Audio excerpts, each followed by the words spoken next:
Like it hurts. Let's chat afterwards. We need to Maybe keep we could moving. have Evan take a look at him. No, I'm good. I'm good. I'm sorry, Fred. Yeah. For decades, Fred Rogers taught the world something radical in its simplicity: that everyone mattered just as they were. Week after week, he spoke softly about kindness, self-worth, fear, anger, and love, treating children's emotions with a seriousness most adults never did. He didn't just entertain, he listened. And in doing so, he became one of the most trusted faces in American homes. Then, in 2003, he was gone. But his death didn't bring closure. It brought questions. Years later, long after the cameras stopped rolling and the sweaters were folded away, a locked storage unit connected to Fred Rogers was finally opened. It had been sealed for more than 3 decades. What people expected were harmless keepsakes, forgotten props, maybe old scripts. What they found instead felt heavier, personal, and deeply unsettling. So what was really inside Fred Rogers' long-locked storage unit? And what does it reveal about a man who built his entire legacy on making others feel seen, safe, and understood? Let's get into it. The childhood that quietly shaped Fred Rogers. Fred Rogers was born in 1928 at 705 Main Street in Latrobe, Pennsylvania, into a family that looked stable from the outside. His father, James Hillis Rogers, was a successful businessman and president of the McFeely Brick Company, one of the town's most prominent institutions, founded in 1900. His mother, Nancy McFeely Rogers, moved through life with quiet discipline, knitting sweaters for American soldiers fighting in Europe and volunteering regularly at Latrobe Hospital. She had once dreamed of becoming a doctor, but instead poured that instinct to care into service. Fred was named after her father, Fred Brooks McFeely, an entrepreneur whose name carried weight in town. The family later lived in a large 3-story brick house on Weldon Street, a place built for noise and movement. Yet much of Fred's childhood unfolded in silence. When he was 11, his parents adopted a daughter, Elaine. But long before that, Fred had learned how to be alone. He spent hours with puppets, talking through them, listening to them, shaping voices when his own felt too small. His grandfather became a refuge. Music became another. By the age of 5, he was already at the piano, finding structure in sound when the rest of life felt unsteady. That unsteadiness followed him early.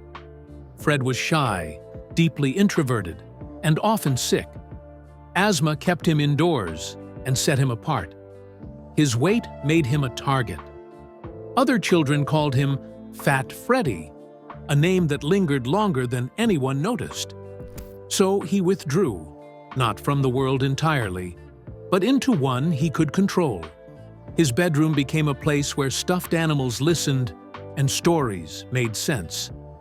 Years later, Morgan Neville, director of the documentary Won't You Be My Neighbor, would describe Rogers' childhood as profoundly lonely, noting that he learned to make friends with himself because he had to. He didn't escape into fantasy. He practiced understanding. High school marked a careful shift.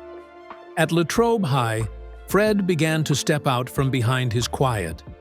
It wasn't instant, and it wasn't easy. He later admitted the beginning was rough, but a small group of classmates looked past his reserve and saw something solid underneath. One of them was the head of the football team. That mattered. It told him he didn't have to change who he was to belong. By the time he graduated, the transformation was visible. Student Council President, member of the National Honor Society, editor-in-chief of the yearbook. The boy who once hid behind puppets was now trusted with leadership, with responsibility, with other people's words. In 1948, he registered for the military draft and was initially classified as available for service. 2 years later, after a physical, he was deemed unqualified. Another path quietly closed. College followed instead. 1 year at Dartmouth, then a transfer to Rollins College, where music fully took hold. He graduated magna cum laude in 1951 with a degree in music, already fluent in the emotional weight of rhythm, pauses, and tone. Faith entered next, but not in a traditional way. Rogers attended Pittsburgh Theological Seminary, graduating magna cum laude in 1962 with a Bachelor of Divinity. In 1963, he was ordained as a Presbyterian minister, yet he never stood behind a pulpit. His ministry wasn't a congregation, it was children. Television became the place where he believed listening mattered most. To keep his ordination, Rogers regularly appeared before church officials, calmly explaining that his work on television wasn't entertainment. It was service. He wasn't preaching. He was paying attention. And long before he ever put on a cardigan or spoke into a camera, he had already spent years learning how to sit with loneliness, how to treat quiet as meaningful, and how to take emotions seriously in a world that usually didn't. How Fred Rogers rewrote children's television. Fred Rogers had planned to enter seminary after college. That was the road he thought he was supposed to take. Then, in 1951, during his senior year at Rollins College, he sat in his parents' living room and watched television. What he saw disturbed him.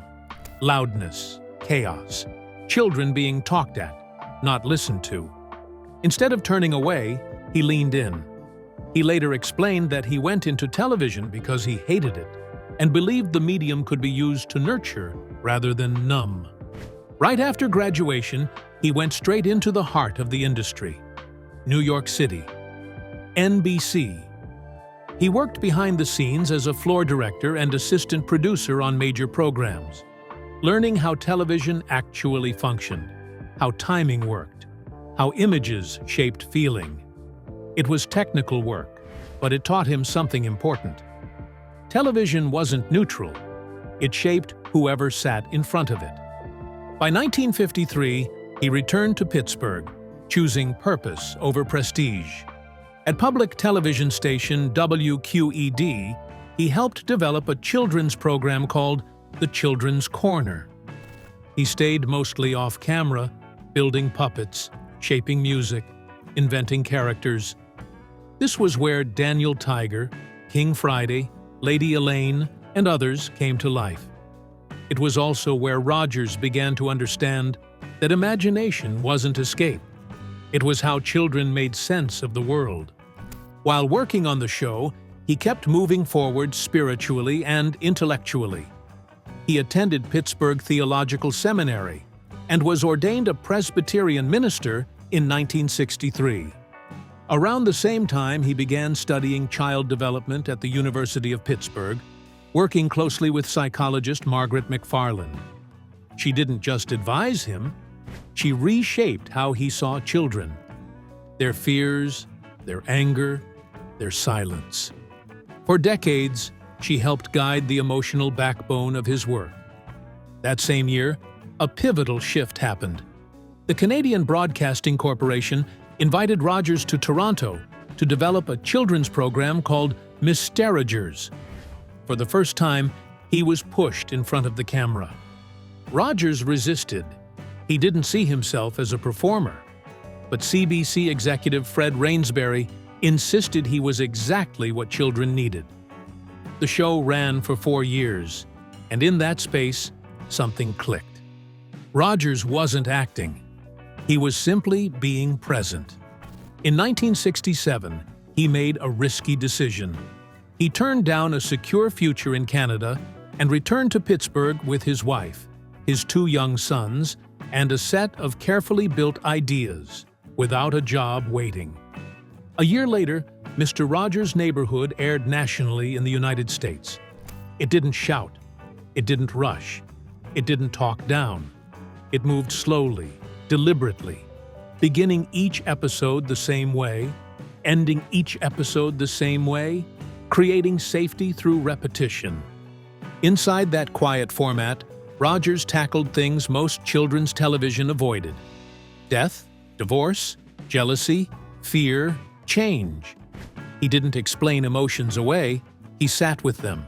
Over the years, he wrote nearly every script, composed hundreds of songs, created characters, played puppets, and approved every detail. Nothing was accidental. Every pause mattered.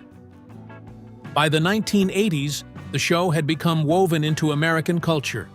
Parodies followed, praise followed, criticism followed. Rogers stayed steady. Eventually, in 2001, at age 73, he stepped away from producing new episodes. The neighborhood didn't disappear. It stayed, repeating itself, waiting, offering the same calm voice to new generations. And long before anyone questioned what he left behind in a locked storage unit, Fred Rogers had already left something else behind on television screens everywhere. A space where feelings were taken seriously, and where silence was never empty. Behind the Cardigan, Fred Rogers' love story. Fred Rogers was exactly as kind and gentle as he appeared on Mr. Rogers' Neighborhood, but his life never ended at the edge of the set. Away from the cameras, the center of his world was his wife, Joanne Rogers. Their marriage wasn't built on spectacle or grand gestures. It was built on friendship, humor, and a quiet understanding that lasted more than 50 years. Their story began in 1948, when Fred was considering leaving Dartmouth College to transfer to Rollins College so he could major in music. Before applying, he traveled to Florida to see the campus. Joanne was already a student there, and when she heard about the visit, she drove to the airport with a group of students to welcome him. Fred liked what he saw. He liked Rollins, but he liked Joanne too. Enough to stay. Their relationship grew slowly and without drama. They didn't date in the traditional sense.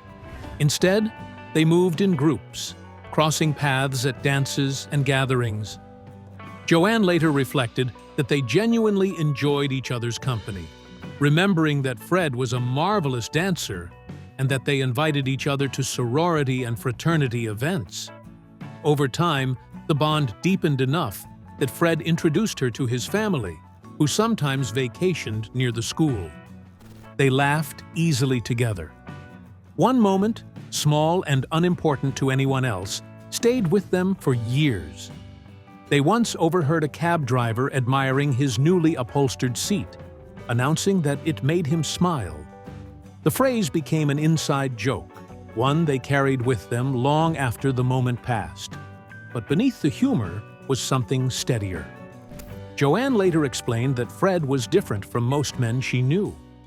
Even when he was young and full of fun, he talked openly about his feelings, and she felt safe doing the same with him. Still, permanence wasn't guaranteed. Fred's transfer meant he fell a year behind Joanne academically. When she graduated in 1950, she moved more than 200 miles away to begin a master's program in music at Florida State University. They wrote letters. They stayed connected. But Joanne knew Fred was also seeing other women. Life was moving, not waiting. Fred graduated in 1951 with Joanne in attendance, then left for New York City to work at NBC. She continued her studies. During a visit to Fred's parents in Florida, she was accompanied by the son of her graduate instructor. Somehow, that detail reached Fred. Shortly afterward, in April 1952, he wrote to Joanne and asked her to marry him. She rushed to a payphone to respond. Nervous, distracted by graffiti inside the booth, she answered the phone awkwardly. Fred laughed. The tension broke. She said yes. They were married that July. Joanne moved to New York to join him, but the city didn't hold them long. Fred soon shifted to public television in Pittsburgh. Joanne taught piano, performed, and even lent her voice to his early children's work on the Children's Corner. When their sons arrived, Jim in 1959 and John in 1961, They waited intentionally. Joanne later explained that they wanted to be certain the marriage was solid before adding children, and she was always grateful for that choice. Her own music career paused as she focused on raising their family. Fred remained patient and gentle with their sons, which made Joanne the disciplinarian by default. Their home wasn't free of stress, but anger was never expressed openly.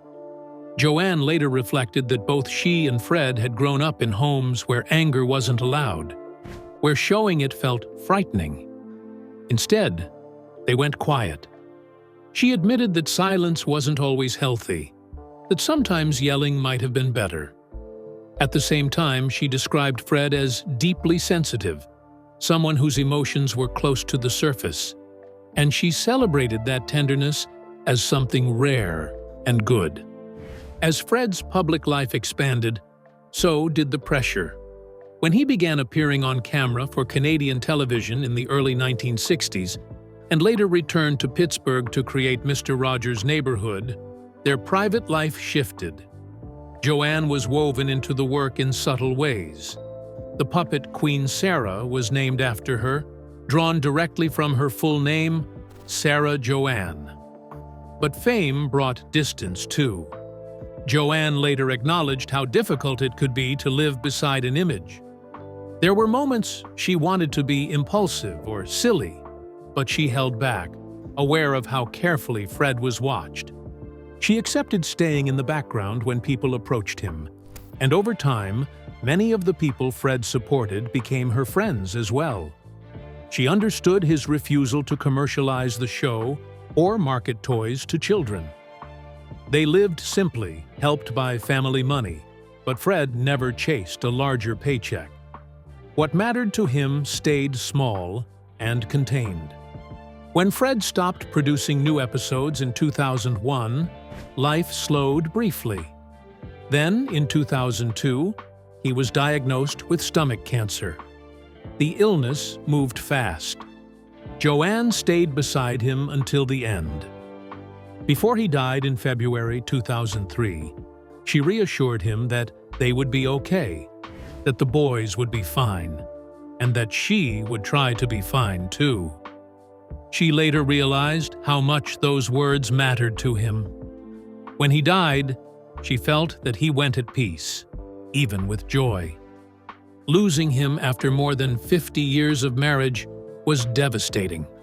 She later shared that part of her left with him, yet she also felt his presence constantly, close enough to reach whenever she needed it. In the years since, she has carried his legacy forward, taking leadership roles at Fred Rogers Productions and the Fred Rogers Center, writing, speaking, and showing up wherever his work continued to comfort people. She remained surprised by how long and how deeply his words still reached. Carrying that legacy, she admitted, had given her many gifts, and through it, she felt him still there, gone, but not absent. What Mr. Rogers really taught kids when no one was watching. From the moment Mr. Rogers' Neighborhood premiered in 1968, it looked like the safest thing on television. A soft-spoken man, a cardigan, a gentle invitation into a make-believe neighborhood where nothing ever felt sharp or loud. Fred Rogers welcomed children into his world, introduced familiar faces like Mr. McFeely and Neighbor Aber, and relied on simple puppets to tell small stories. On the surface, it all felt harmless, almost too harmless, which made one question linger quietly beneath it all. What was someone like Fred Rogers doing talking to children about things most adults struggled to face? Rogers didn't avoid the hard subjects. He leaned into them, and he did it without spectacle. He believed children already sensed fear, tension, and injustice. What they needed wasn't silence. They needed honesty, delivered gently, in language that didn't frighten them further. He still covered the everyday worries first. Haircuts, bathrooms, small fears that felt enormous to a child.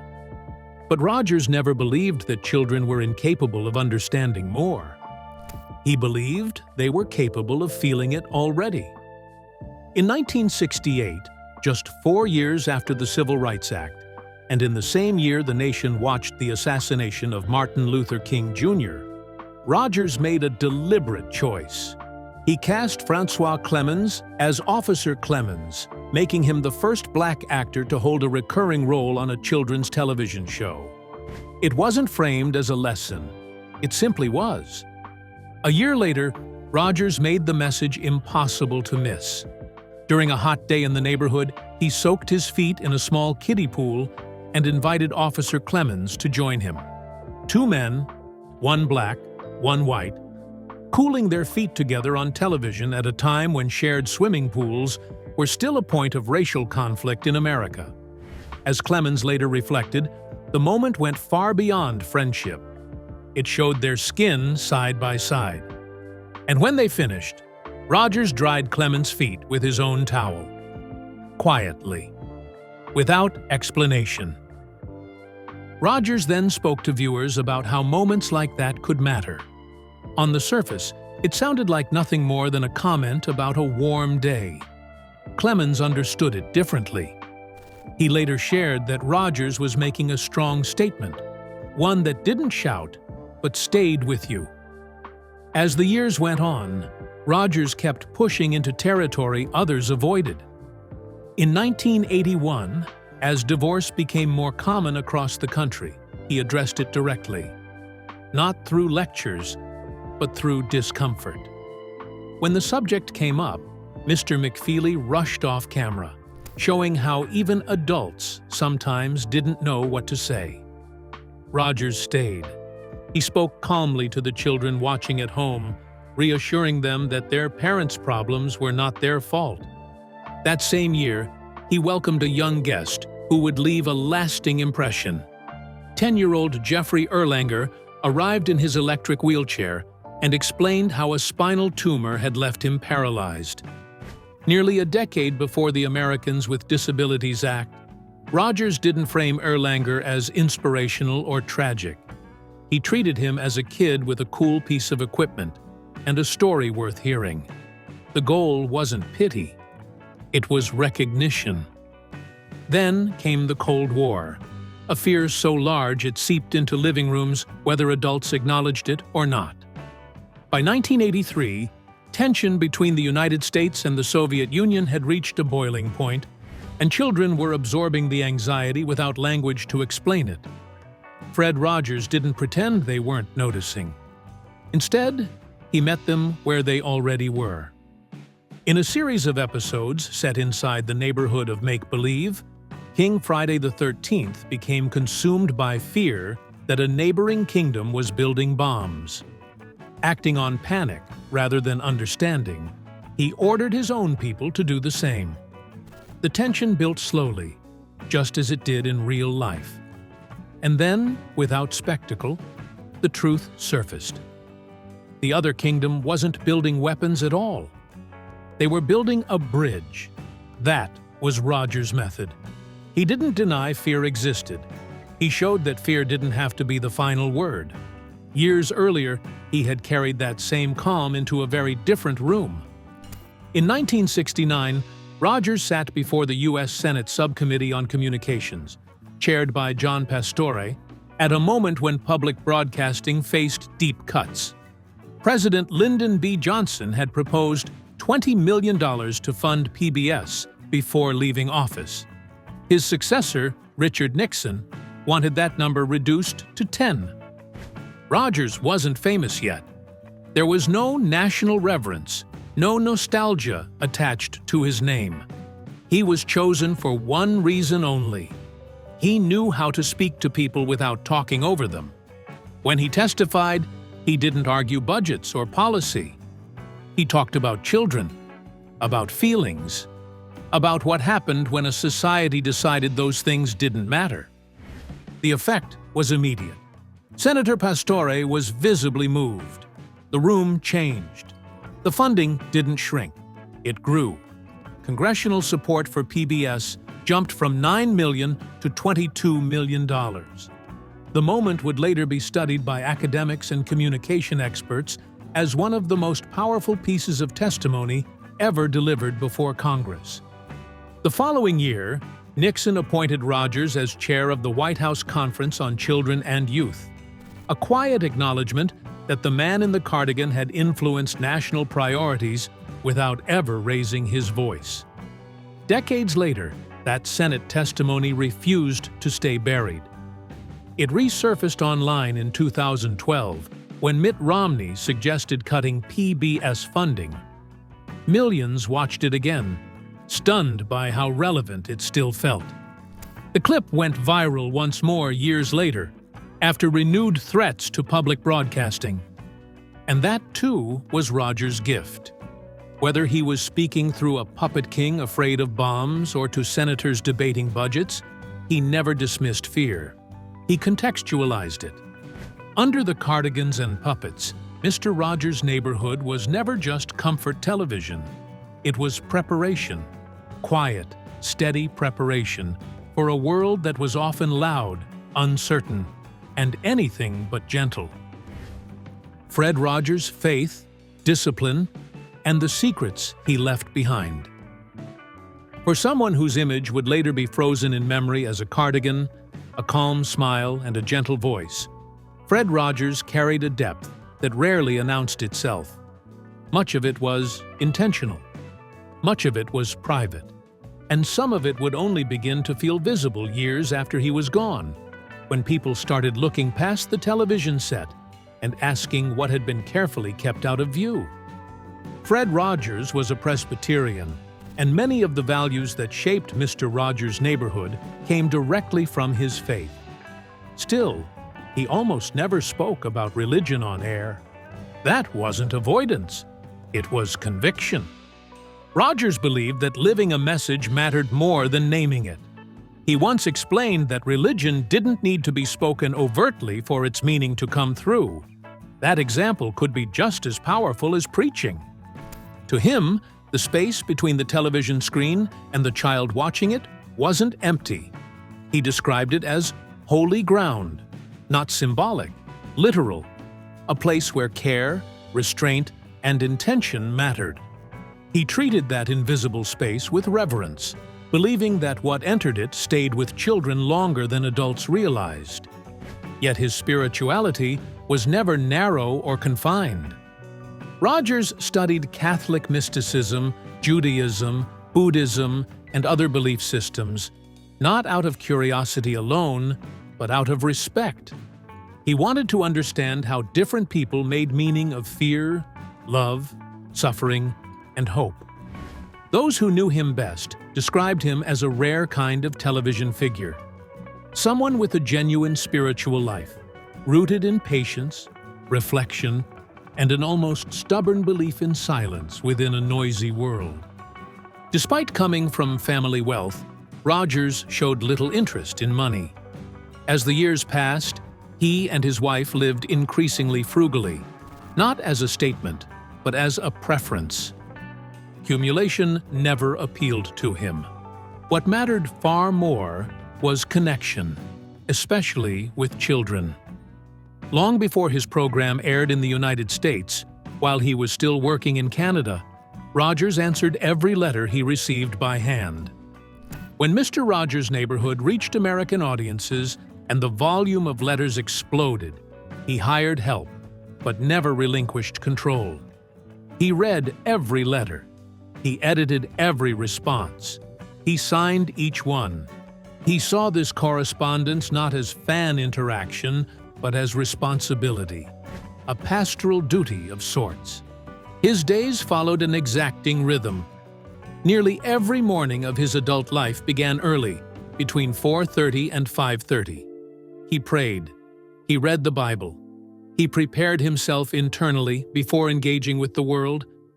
He swam laps daily, a habit that began in childhood at his family's vacation home and continued for decades. Swimming wasn't casual exercise, it was discipline, it was control.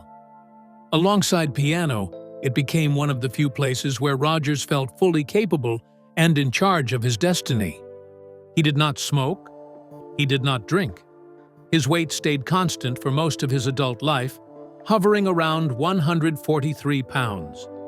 To Rogers, even that number carried meaning. He explained it carefully. 1 letter for I, 4 letters for love, 3 letters for you. To him, the number wasn't coincidence. It was confirmation, order, fulfillment. By the late 1990s, his routine also included a daily nap, an early bedtime, and 8 uninterrupted hours of sleep. His life was structured down to the smallest detail, not out of rigidity, but out of protection. That same controlled quiet extended into areas people speculated about, but rarely understood. Rogers' gentle manner and lack of traditional machismo led to years of curiosity about his sexuality. The questions followed him quietly, often whispered rather than spoken aloud. Those closest to him pushed back against the assumptions. Francois Clemens, the openly gay actor who played Officer Clemens, later explained that he never sensed anything hidden or contradictory about Rogers. No unspoken signals, no coded behavior. Others recalled a more nuanced truth. Rogers once described himself as existing somewhere in the middle of a scale, acknowledging that he had found both women and men attractive. It wasn't a declaration. It wasn't a label. It was simply honesty, shared privately. Years later, when that remark resurfaced online, many people rushed to categorize him. But during his lifetime, Rogers never identified himself publicly beyond being human. He didn't feel compelled to explain himself. He didn't feel the need to be understood in that way. After retiring from television in 2001, Rogers didn't disappear. He remained active, studying religion and spirituality, making public appearances, traveling, and working on the development of a children's media center named in his honor at St. Vincent College in Latrobe. But by the summer of 2002, his health began to falter. Persistent stomach pain finally pushed him to see a doctor. In October, he was diagnosed with stomach cancer. Even then, he delayed treatment. He had commitments to keep. In January 2003, he served as Grand Marshal of the Rose Parade, alongside Art Linkletter and Bill Cosby. Only after that did he undergo surgery. Less than 2 months later, on February 27, 2003, Fred Rogers died at his Pittsburgh home. He was 74 years old. His wife, Joanne, was with him. Shortly before his death, while comatose, he received the last rites of the Catholic Church. Those closest to him believed he left this world peacefully, even with joy. The reaction was immediate. Newspapers cleared their front pages. Entire sections were dedicated to his life and impact. By noon, the day after his death, the internet was already flooded with tributes from parents, viewers, writers, and producers. WQED altered its programming to honor him, drawing ratings several times higher than normal. That same evening, a rebroadcast interview on Nightline outperformed late-night giants. Congress responded too. The U.S. House of Representatives unanimously passed a resolution honoring him. Days later, a private funeral was held in Latrobe, deliberately kept small and secret, so those closest to him could grieve without intrusion. A public memorial followed at Heinz Hall, drawing thousands. Musicians performed. Children he had once welcomed into his neighborhood spoke. The service aired repeatedly throughout the day, as if people weren't ready to let go. And still, even as tributes poured in, even as his words resurfaced after tragedies and national grief, parts of Fred Rogers remained closed off, stored, sealed, not meant for public view.